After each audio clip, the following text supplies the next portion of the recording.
And joining me now with more is Texas Senator Ted Cruz. Senator, good to see you. Sean, it's great to be with you. All right, maybe you can shed some light. This incoherent message of the administration, very frustrating, and there's a part of me that believes this is also very dangerous. Your reaction? It's extraordinarily dangerous. From the beginning, President Obama's response to ISIS has been fundamentally unserious.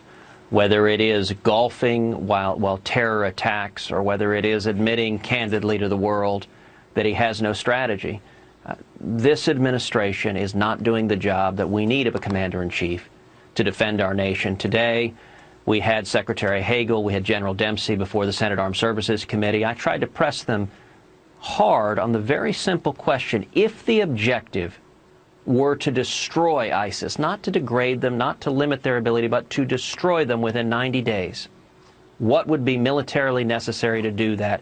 And I'm sorry to say neither gentleman could give an answer to that. Indeed, General Dempsey said the military can't do that. It's not a military operation, and their focus, sadly, seems far more focused on issues of political reconciliations, on side issues. I mean, frankly, their answers were far more those you would expect of a social worker than of military leaders. Senator, I guess that, if you look at the bombings that took place yesterday, so close to Baghdad, but that's only because ISIS has now accumulated all this territory that our troops died fighting for.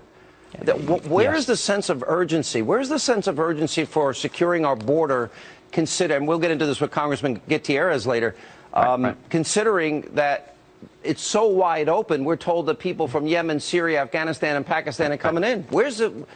Aren't these problems we need to solve if we want to keep the American people safe? Absolutely. And you're right. There is no sense of urgency, no sense of seriousness. We've seen ISIS go from roughly 10,000 fighters to now north of 30,000. And the administration's approach, ISIS right now is the face of evil. They are crucifying Christians. They are persecuting Christians. They are beheading children. They have beheaded 2 American journalists on the global stage, and they have promised to take jihad to our shores. And the administration's response, they deal with this as a PR matter. Drop a bomb here, send a missile there.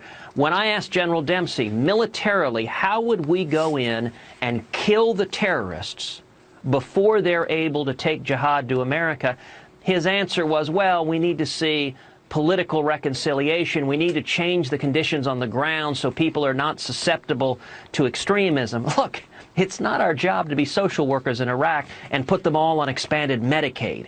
It is our job to kill terrorists who have declared war on America and who have demonstrated the intention and capability to murder innocent Americans. And I'd add to that, secure the border? Absolutely, to secure the border. And this is an administration who resolutely refuses to secure the border. I'll tell you, the morale, as you know well, in the Border Patrol is at an all-time low because the political appointees are telling them not to do their job. And, Sean, what we ought to see in the Senate this week, I've introduced legislation that provides that any American who takes up arms with ISIS has, through doing so, forfeited his or her U.S. citizenship. We should not be letting people with U.S. passports come back from fighting with ISIS and carry out acts of terror here. All right. Senator, good to see you. Appreciate it.